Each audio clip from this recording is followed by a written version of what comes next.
Hello, where am I? Here's the DAEBO. All right.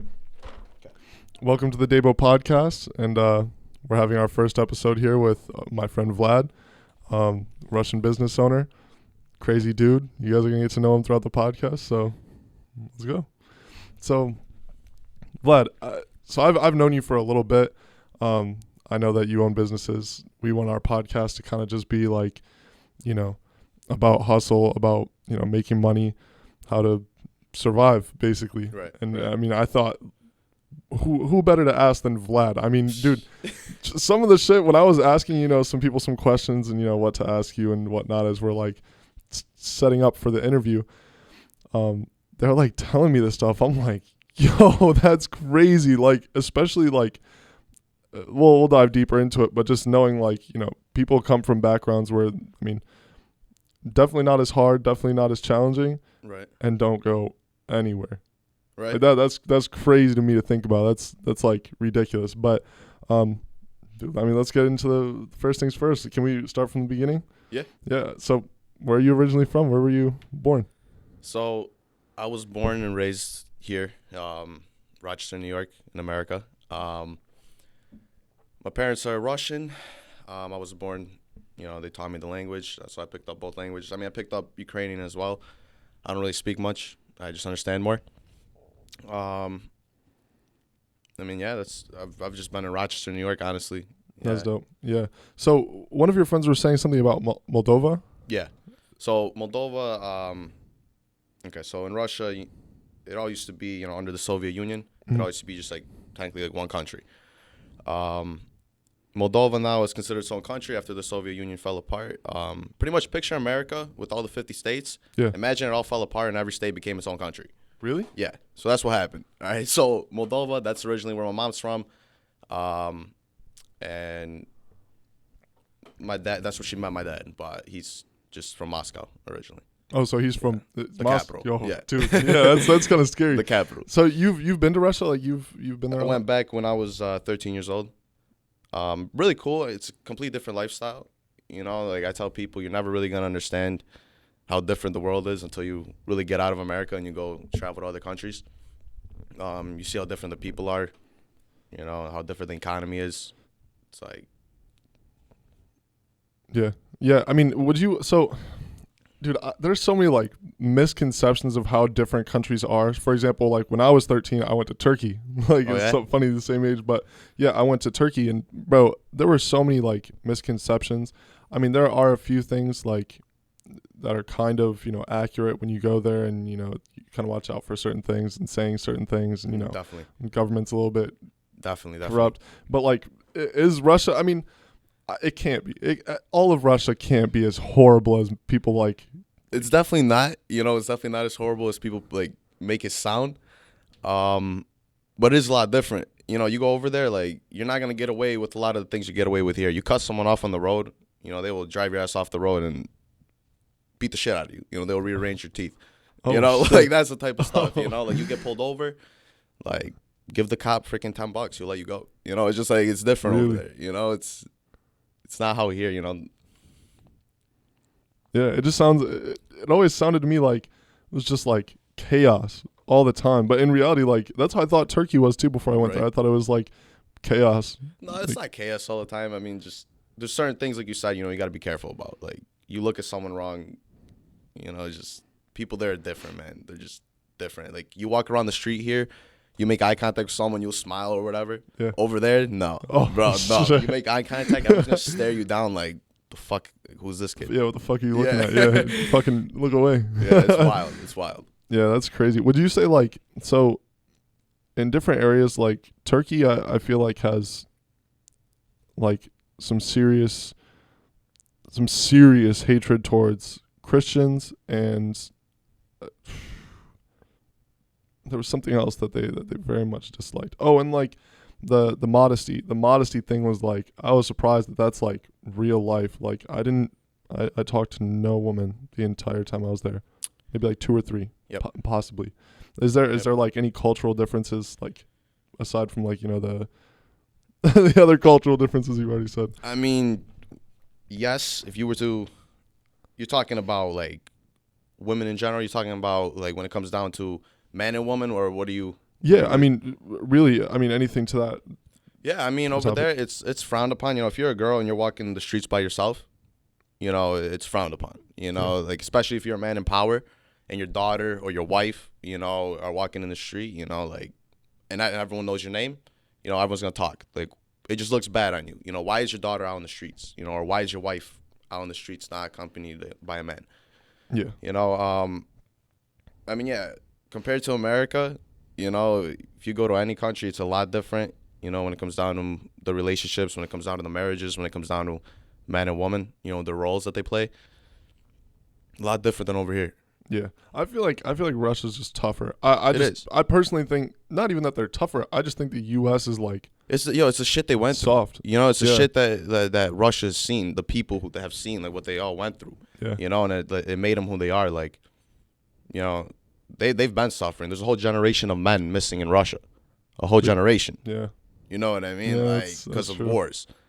So it's like the shit they've seen, man. That's why a lot of them are cold-hearted. That's why a lot of them, you know, you go over there, it's just vodka. Like, you know, your head hurts, you drink vodka. Your stomach hurts, you drink vodka. You're fucking depressed, you're this, you're that. It's fucking vodka. There's no such thing as medicine. You know, it's like you fucking drink. That's so it. that's like a true stereotype. Straight up, yeah. What? Swear to God, man. When I was over there, like my mom was, you know, keeping me away from the drinking. But, like, everyone, you know, we were in villages, we were in Moscow, we were here, we were there. Like, everyone was drinking, man. It's like they make their own and shit. That's crazy because I'll hear, like, I heard a comedian, he was talking about, like, you know, a road trip he had or, like, a field trip he had to fucking Russia at one point when he was younger. Just always vodka, always vodka bro. In shows, always vodka. Always. I'm like, whoa. Yep. That's crazy. That's crazy. But, yeah, so, like, diving a little bit farther down the road, like, as you grew up, I was talking, like, how's family life? It was good. I mean, I can't complain much. I grew up without a father. So it was just me, my mom, and my two brothers and sister. But when my dad left, my oldest brother got out of the house as well. You know, he chose a different path than all of us. He went down a pretty dark path.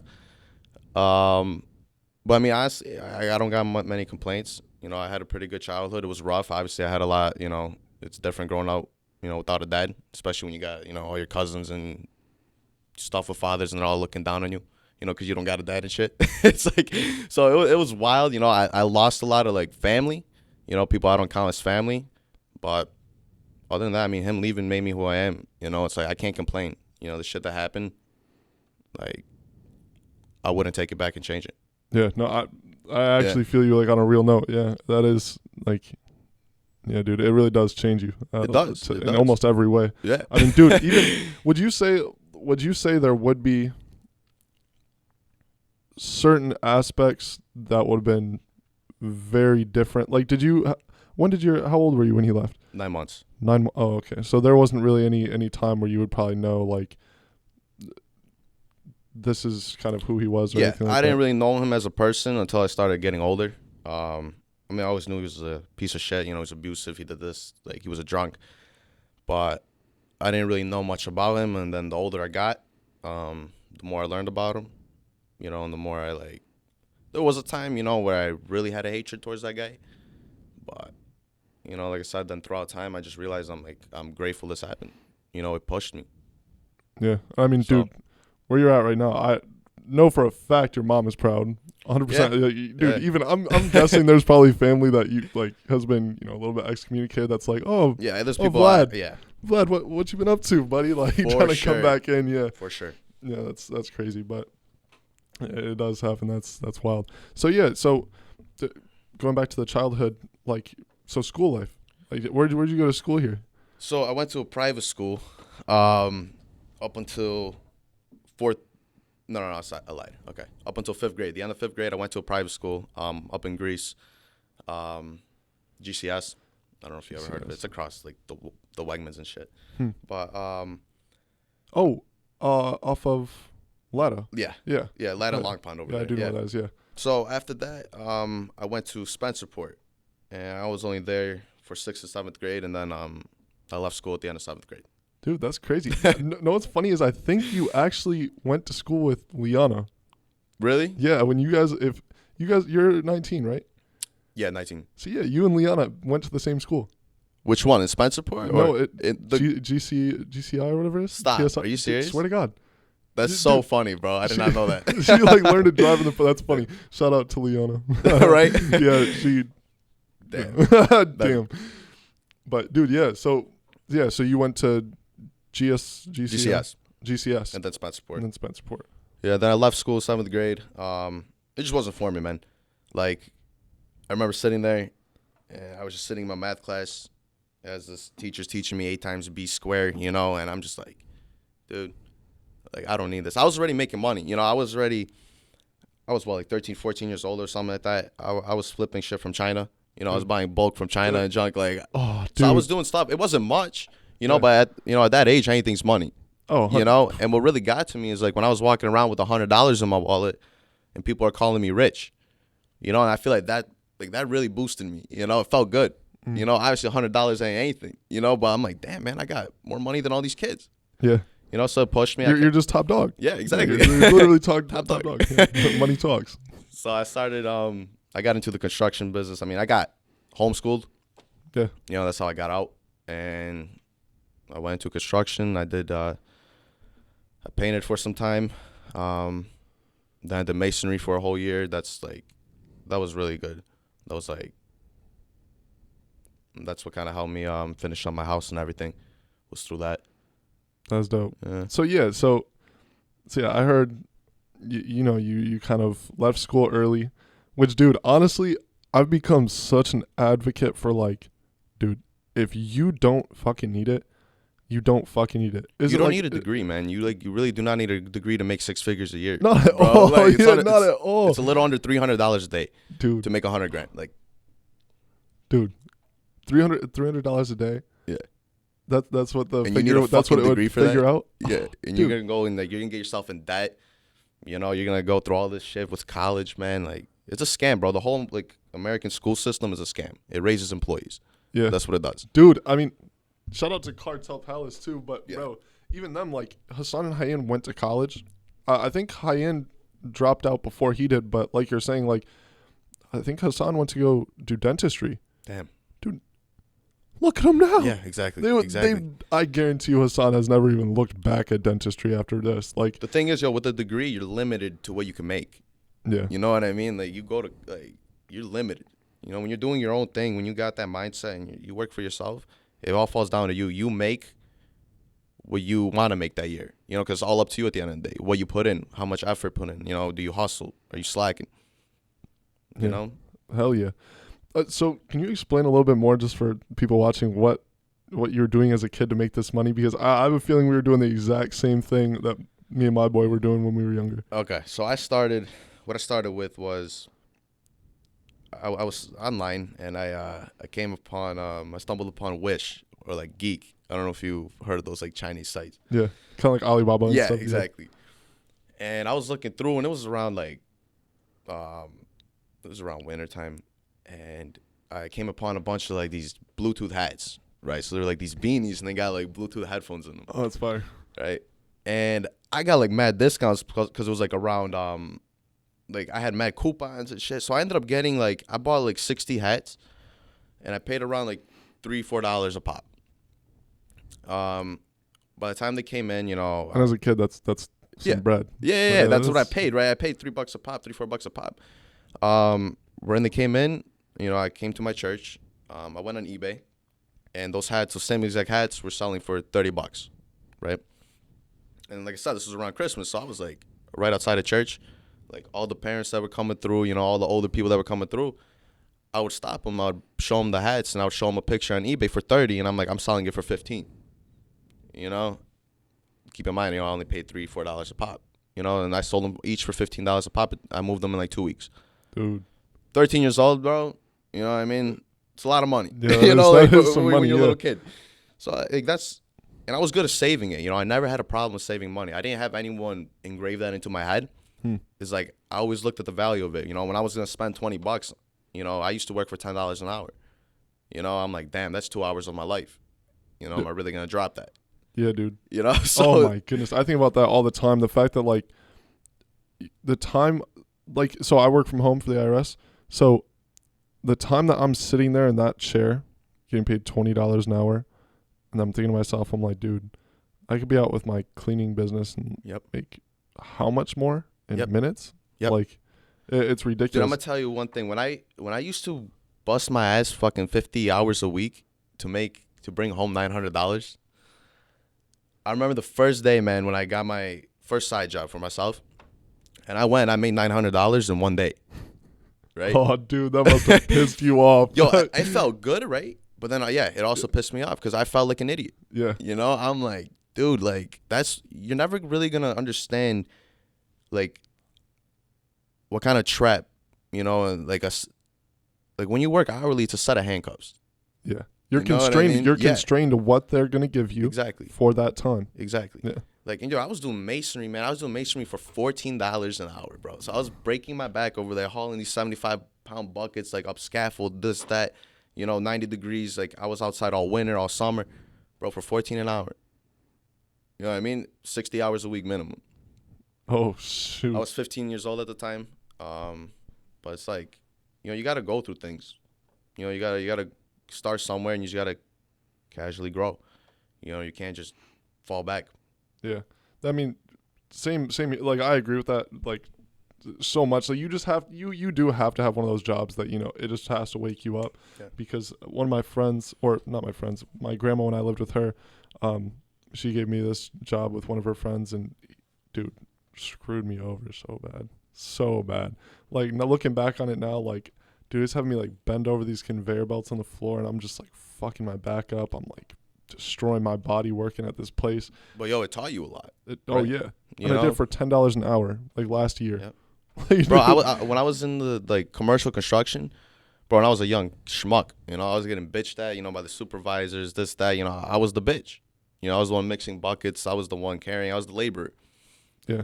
Like, that sucked. There was many times I wanted to quit, man, but, like, I didn't even drive at the time, so it's like, where am I going to go? I'm going to walk off this job and go where? Literally. So it's like, I got through it. Like, so, all right, right in the beginning. So what happened was, when I finally got old enough to go get a legit job, like on the books, I went to a painting company, right? It was a commercial painting company.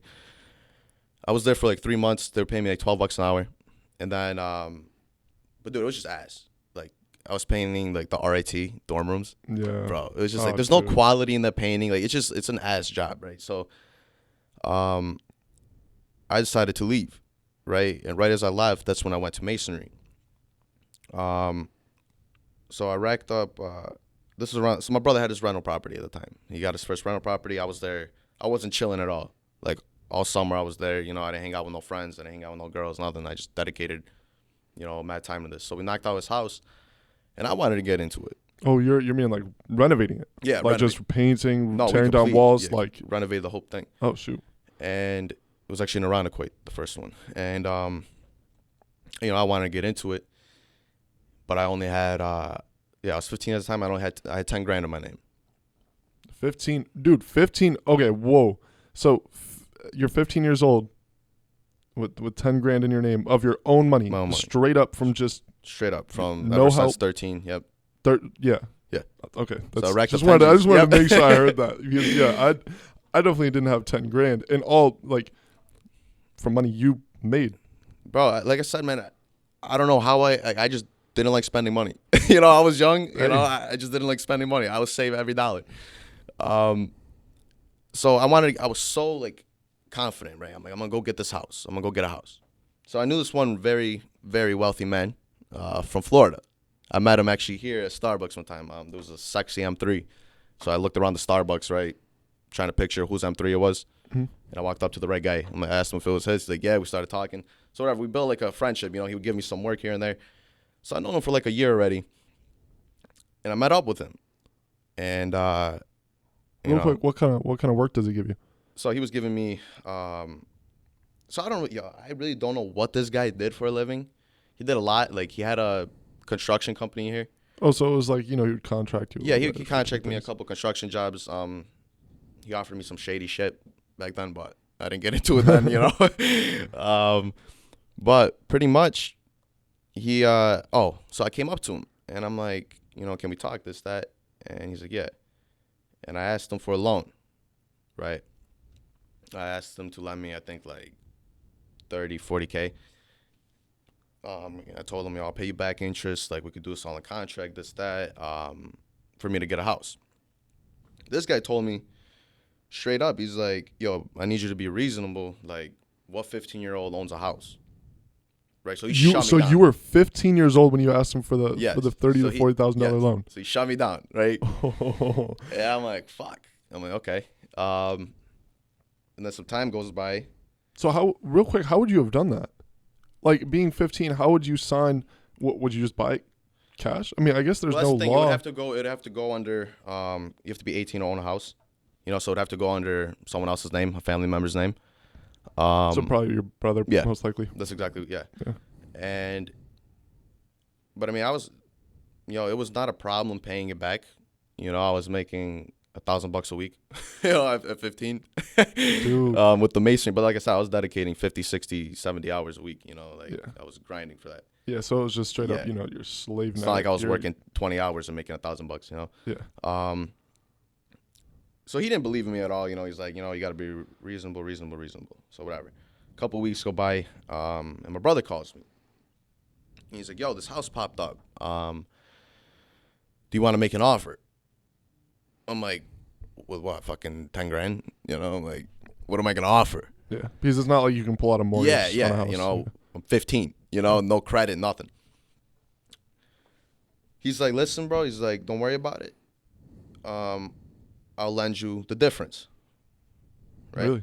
That's cool. So I remember that day like it was yesterday, man. Like, I got mad excited. I was like, dude, like, I was motivated, but originally I was saving up for a Corvette. Right? Nice. That's what I was saving up for. And he told me, he's like, it's up to you, man. He's like, I'm gonna give you, it's your money, like, but it's your option. You either buy a car, get nothing but fucking problems and just expense, or invest your money, get a house, and get passive income. I chose the house. So whatever. As Vlad would. Yeah, I chose the house. Would, yeah. So we make an offer on the house, and no one's getting back to us. And so this other house pops up, Laurel Street. And my brother calls me. He's like, let's make an offer on this one too. So we shoot an offer. And now I'm talking to my boss. We're in the car together. And he's like, so what's up? When do you plan on getting a car? And I'm like, well, I plan on buying a house before I buy a car. And he's like, same exact thing. He's like, all right, well, I don't think you're being reasonable. And this time I shut him down. I'm like, really? Because I just put an offer on 2 houses, Oh, so you yeah. And he's like, what? You put an offer on 2 houses? I'm like, yeah. The dude had nothing to say. He was speechless. But so whatever. My brother, they end up taking the offer. So this was 4 years ago. I got the house for $24,000. Whoa. 24K, bro. That's Here in Irondequoit? Mine was it was off of Lyle. Laurel Street. It's a small little street, bro, like near like Myrtle Street and all that stuff. But the house had a metal roof, brand new furnace, brand new water heater. I went a little too crazy for a city house. I really did. It's like my first house. I just made it look too nice. Yeah, dude. Hell yeah. So it's like, but yeah, I mean, I got the house. I kept working at the time. That's right when I finished up the house. Like, I remember, because every week, man, I had no money like left to me every week. Every check I made went into the house. I brought home $800, $900 that week. It went straight into the house. And so I just kept doing that. It took us. And while you have the house, are you renting it out as you're, coming in and so this is just it's straight just sitting, sucking the money out and yeah. So I'm just dumping all my money in. I'm paying. It was winter, so I'm paying heat. I'm paying RGE. Like 15 years old, dude. So it's like I started paying bills, taxes. Property taxes, like school taxes. I was paying all that. It took us like 3 months, 4 months to wrap up the house because we were both working full time still. Yeah. So keep in mind, this was every day after work. We'd pop in, and every weekend and shit, we were there like 2 in the morning, 3 in the morning. Like, we were just grinding. I got the house done. I rented it out. I got $1,000 a month for it, and I rented it out for around 2 years. That's not so. At 14, what year would that be? What year did I buy it? Well, we bought it in 2018. So 2018. In 2018, the housing $1,000 is not. You're making some pretty decent money off that. Right now, I could have, like, with the way shit is right now, I could have been charging probably, 12, 13, 14. Yeah. But anyway, so I had the house rented. But then I went through actually a really, so I paid off the house the first year. I paid off my brother, everything. At 15, I made 60 grand total that year. So you stopped renting it and you sold it? So yeah, or you I'll made get to that. 60 grand throughout the. No, so I made 60 grand throughout the year working. Okay. That's what, obviously I didn't have it all sitting. It was all sitting in the house. That was my money right there. But I started going through some problems, and I went through a pretty dark point in my life. I got myself another 18 grand in debt, and COVID hits.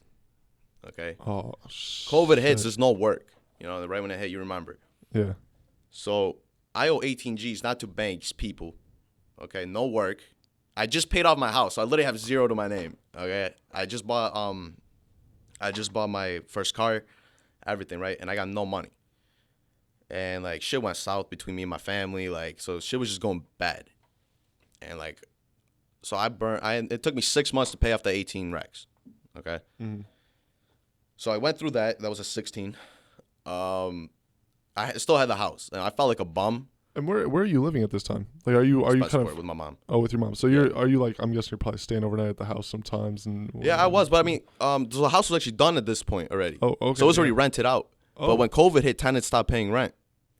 So I had literally no income. I had the house sitting. I'm still paying my taxes, but I got no income coming in from them. This is interesting to me because I always wondered, like, firsthand, was that actually like for real happening? Yeah. So that was like, yeah, it was for real. As soon as it hit, they were like, yeah, just gave you the my burden. brother's tenants were doing the same thing. Mine were, and and it sucked because I really needed money. I had bills, so I ended up getting out of that. I got my life back on track. I started making money again, and my brother decides to list his houses for sale.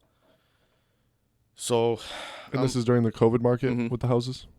So I'm like, all right, on my list, let's see what you get. He sold both houses for around 100 grand. Both of them each, 100 grand each. Obviously his were a lot bigger. His were a lot bigger than mine. Mine was only like 1,100 square feet, 1,150, something like that. And also what fucked me was selling the house with tenants. Since you couldn't evict tenants, I wasn't targeting, I was targeting someone to buy the house, as a home buyer, for themselves. I wasn't targeting investors. But when you're selling a house with a tenant, obviously those are the only people that are going to make offers, right? So I ended up listing my house. A month later, I sold it for 60. So oh shoot! So you made like a what? Yeah, 40? plus it was rented for 2 years, so for $1,000 a month. Oh my goodness, dude! So I sold it, and at the time I was doing sales for a roofing company, and then I dipped, and I started playing around with my money and different things. I got sick of just working for people. I was doing my own work. Like, we started Eco Builds, but we didn't just go we didn't go official with it. We just had a few subcontractors, and then in the winter, really, we'd slow down, and that's why I was doing sales. So Eco Builds was? It was around. It just wasn't. We didn't push it hard. Yeah, and this was your company? Mine and my brother's. You and your brothers, yeah. And so it was just more of like a part-time thing. And then as soon as I sold the house, I remember I started doing more work, and that's where I started making a couple grand extra a week on top of my paycheck, more than my paycheck, And that's when I got really, really sick of it. I was showing up to work every day, and I just remember every Friday looking at that check. Not that it was small, but it just wasn't enough. You had already gotten a taste of what you could do in a day, what you could do in 2 days. It just wasn't enough. It just made no sense for me to sit there and working for that. So, I sold the house, and then I told my brother, I'm like, yo, I remember it was one Friday, and I look at my paycheck, and I'm like, I'm done. I tell my brother I'm done. And he looks at me and is like, I'm done too. So we both go and we quit. Word. Yeah, that's yo, we both that's go pretty and we cool. quit. You know, like we actually put our 2 weeks in, you know, but it's like I milked those 2 weeks. You know, I just was so ready to get out of there. So then I was the one doing all the advertising. You know, my brother was a little old school. You know, he didn't really believe in that stuff, if that makes sense. He was more about like, you know, they the don't word of think, mouth, you know, you have your Yep. trusted few. And Yeah, they they don't think word. that, you know, advertising works. They don't think, you know, networking works. You know, they just don't believe in that stuff. You know, so it's like, Oh my. so it's like I'm like the only one doing all that, you know, and my brother did not make it easy. Like I was there coughing up. I was out of my own pocket. I was paying $5,000 a month to run EcoBuilds. I didn't want to. Like my brother had a family, kids, and I pushed him out of, you know, the roofing company. I pushed him to start this business with me. Like his wife didn't believe in it. You know, he didn't really believe in it, and so I felt responsible. I'm like, if I grab my brother, I just dragged him out of this. You know, I dragged him away from $30 an hour, you know, to something where we just dropped to making, you know, only, you know, like $800, $700 a week, you know, right in the beginning. Yeah. You know, and like, his patience was like thinning out and stuff. Then I remember, so the first 3 months, one thing you got to remember is like when you're doing advertising, bro, it takes like 3 to 4 months for you to see a return. On advertisement? Yeah. So what kind of, like flyers? No, not necessarily flyers. Like, I was with a company that put me like on Google. I was with Angie's List as well. I was paying like $600 a month to Angie's List. So I remember with them, I'm gonna use them as an example. So the first 3 months, I was only like making that $600 off Angie's List. I'd probably get like one client for like something small. So I was only getting by. And like my brother was calling me every day, like, yo, I don't know, I'm not getting any calls, you know. So he like wasn't making it easy. And then I remember on the 4th month, bro, so 3 months in of like not getting shit, on the 4th month, I booked $17,000 worth of work off Angie's on the 4th month. God. Yeah. Damn. So that's $600 a month for those 3 months. You know what I mean? On the 4th month, 17 G's worth of work. I was like, fuck. You know, I got so excited, and that's when shit started really rolling. You know, we kept going, we kept building. Like, we had a legit system. We were banging out jobs left and right. And then me and my brother were partners in this. And then we both just kind of got so much work came in to the point where we had to split up. You know, we had to have like 2 crews.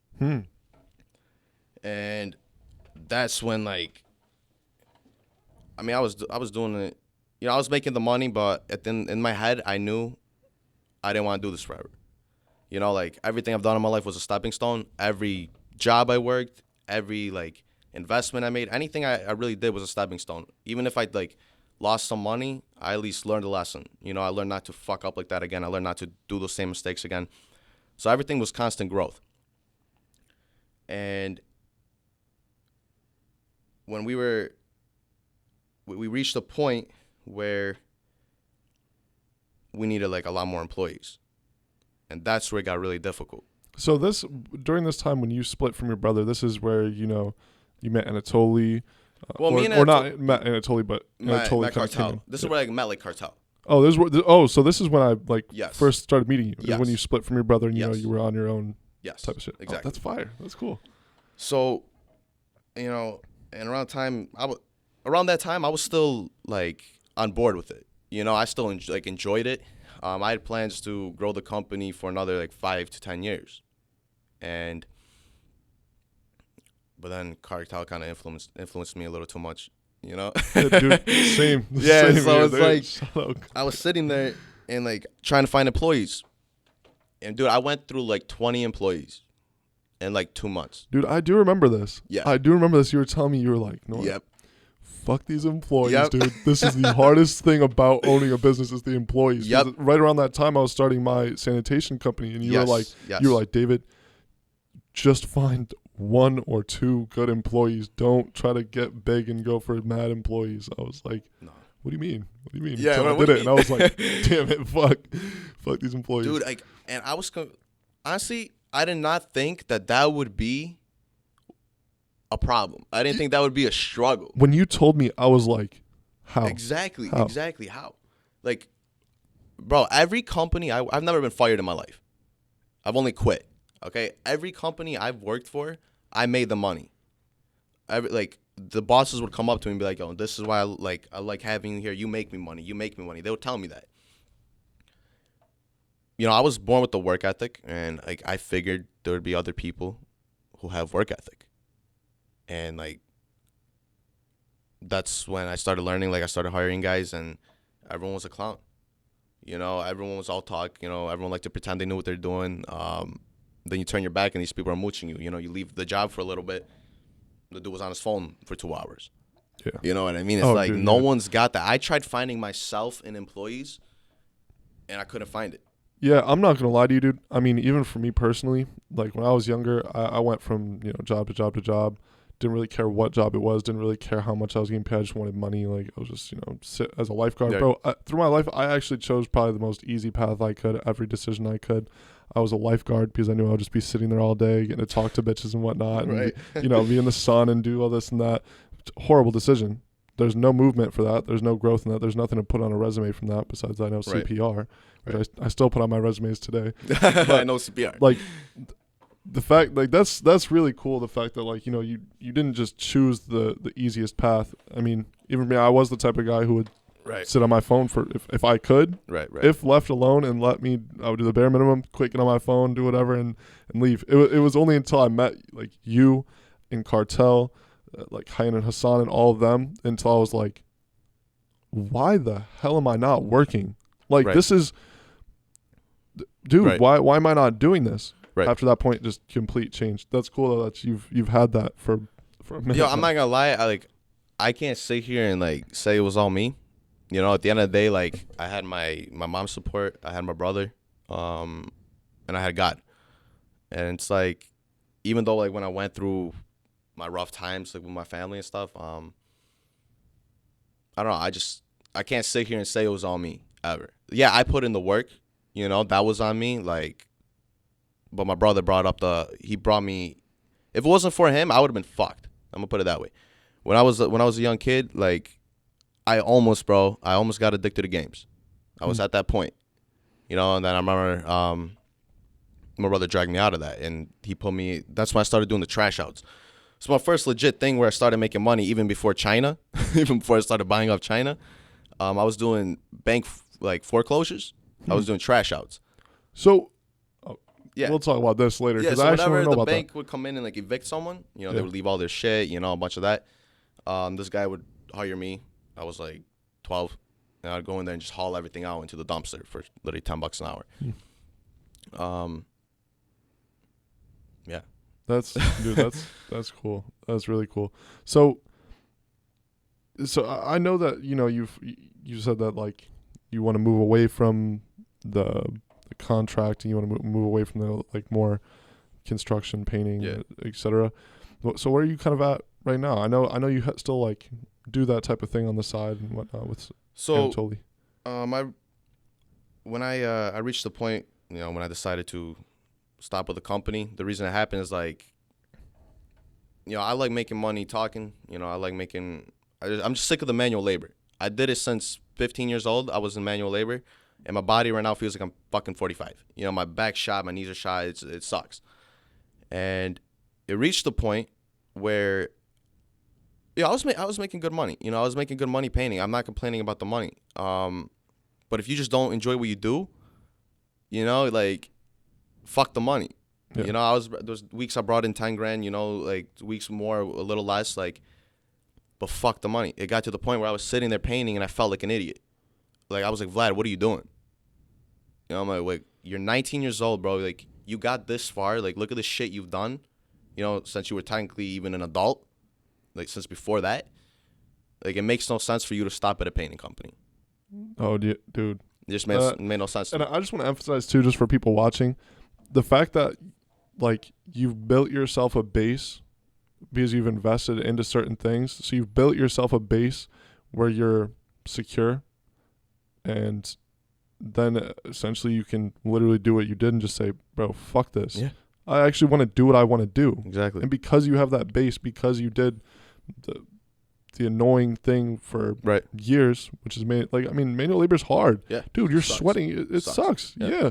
And like you did the hard thing, and now you just, you have the prize of fuck it. I want to go do whatever I want now. Exactly. Yeah, I just want to emphasize that because that's like, I feel like the goal. Yeah, freedom. That is the goal, but freedom, literally.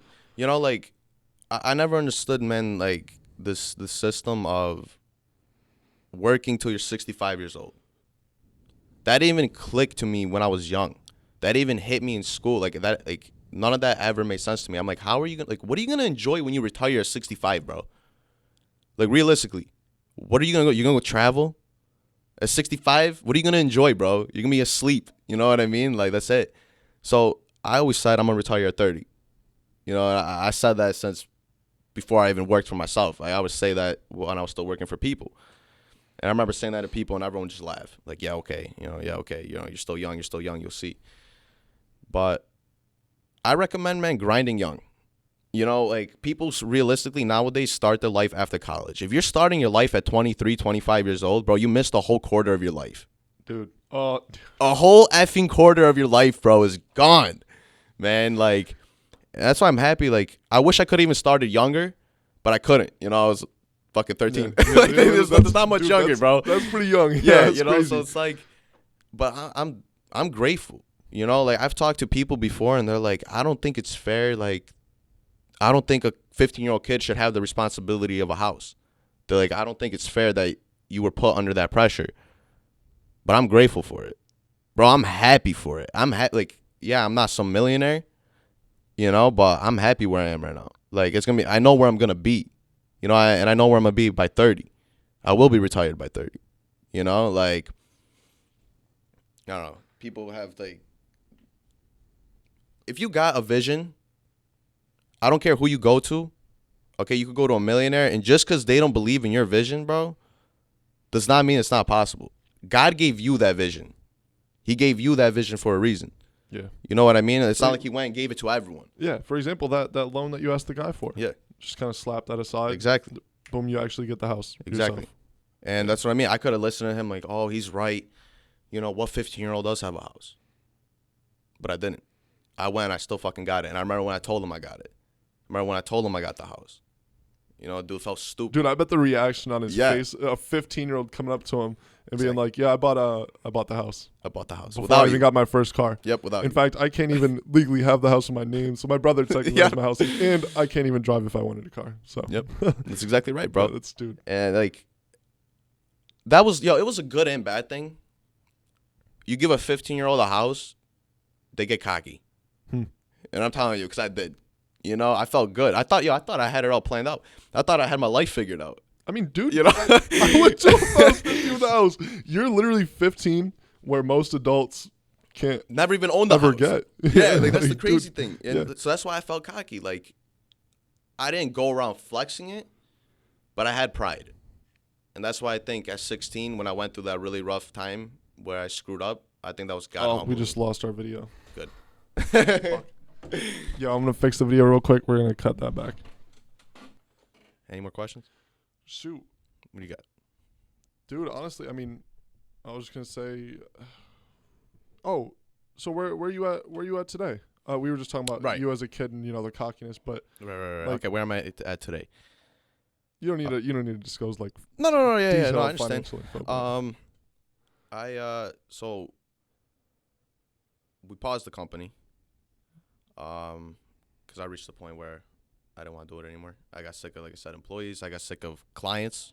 Damn, clients was really what got to me. Because I mean, for me personally with the sanitation, I experienced, bro, they treat you like trash. Yep.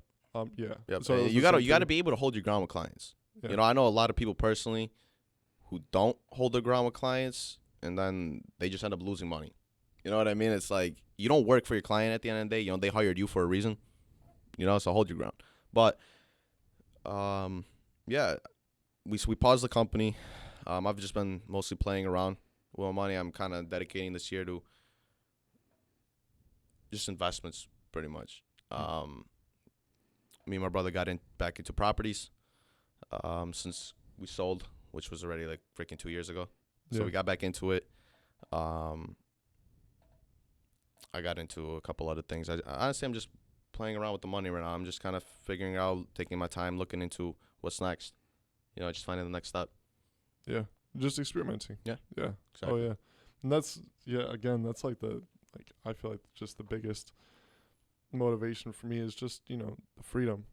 Like really, 100%. That's all people. I feel personally that's all people really want is just the freedom to make their own choice. Exactly. Like you don't want a boss telling you like, if you don't come in at this time, you're done for. I hear people talking to their boss, man, and my stomach twists inside. Yeah. Like I get nauseous, man. Like I went through it, and there's no better feeling than freedom. Yeah. That's what I mean. You're gonna work for a company for 40 years. You're living the same life, man, every day. Like you're going to work, you're 9 to 5, you're coming home, you're cracking open your beer, and you're watching TV. You got your 2 weekends. You got your Saturday, Sunday off, and you get 2 vacations a year, but you could only go on one because you could afford one. You know what I mean? What kind of life is that? Dude, yeah, literally. Like, you're doing the same shit day by day. Like, I love the experience of life. I love experience. Life is supposed to be fun, bro. Do what you want to do. Like, try new things. Like, I don't know. Dude, yeah. I mean, yeah, I completely agree. I mean, it's just one of those things where, like, you just want like, the security. I feel that some people are secure in a 9 to 5. They feel comfortable. They feel like they're getting paid decently enough. That's to the live. thing. You just can't get comfortable, bro. Yeah. You can't. Yeah. That's where dreams die. Like if I got comfortable, there was a couple times I got comfortable, bro, but I snapped out of it. I'm like, bro, you have no reason to be comfortable. Yeah. It's when like there's this and this. Yeah, out exactly. There, you're looking at it right in front of you. Yeah. Exactly. So it's like comfort, man. Like I don't know. No one risks anything anymore. You're not gonna make it without risking. You got to risk your balls on the line sometimes. You got to risk your money. You got to, dude, I've risked it. Like 15 years old when I got the house, bro. Keep in mind, I barely knew anything about remodeling yet. All I knew how to do was paint. Dude, you know what I mean? YouTube. For me personally, everything I've like gone and done like by myself, YouTube. Exactly. Like when I was renting like some space at the warehouse from Mustafa, bro. When we were working on cars, YouTube. This guy was like, "Oh, can you do this for me?" Charged him the money. YouTube. It. Yeah, I feel like I agree though. Like comfort is a dream killer. It is. Like it's horrible. And people don't want to risk it because it's scary. It's like fear. You're gonna have fear. Every risk you take, you're gonna feel anxious. Like you risked 50 grand. Yeah, that's 50 grand on the line. You know what I mean? But if you know what you're doing and you do it right, you pull out. You pull out double. You pull out triple. Yeah. I think also, too, it's like the people you surround yourself with.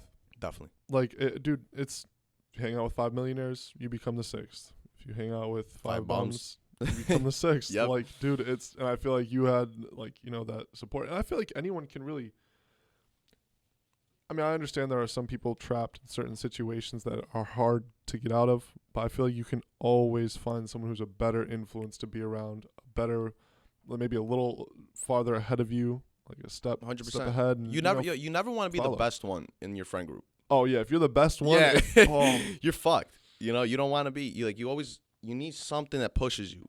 It's like I've moved through so many friend groups in my life. I went through multiple friend groups. Like what I was always looking for is like what you said. Those 5 millionaires. Those 5 successful people. Like you have 5 of you. Damn. But you have to also work to be there. Yeah. Like, I feel like those 5, 100%. if you're with the 5 millionaires, you need to show what you want. Because the thing is those 5 millionaires have the same mindset of you. You got to put in work, obviously. Yeah. Nothing just comes to you. Yeah, is he a bum? Because us as millionaires don't want to become bums. Exactly. So exactly. Yeah. When I'm hanging out with kids, like, that's what I'm saying. Like, a lot of my friend groups, like, my last one, well, it's not that they were lazy. They were hustlers. They worked. But they didn't have the mindset for working for themselves. Their mindset was stuck on the 9 to 5. You know what I mean? That overtime after 40 hours. Yep. Yeah. They whatever I brought up, any opportunity I would bring, let's get into this, let's try this. Nah. I couldn't do that, because I was the best one in the group. And, I moved on and I found a group of people who actually make money outside of the 9 to 5. They look for the bigger picture. They look for the truth. They escape the fucking matrix. Yeah. You know, that's who you surround yourself with. Yeah, dude. Influence. Well, it's for real influence. Yeah. Well, yo, seriously, thank you for coming on, bro. Like, no that problem. was actually so interesting to me. Like, I actually have to ask you a couple of questions about like some specific stuff. But, dude, again, thank you. I no appreciate problem. you coming on. Invite me again. For sure. Yeah, we'll wait till you're 30. I'll invite you. Right, When you're 30. exactly. There you go. Retired Vlad in 11 years. Yes. There'll be some crazy stuff. Yeah, bro. Thanks. No problem.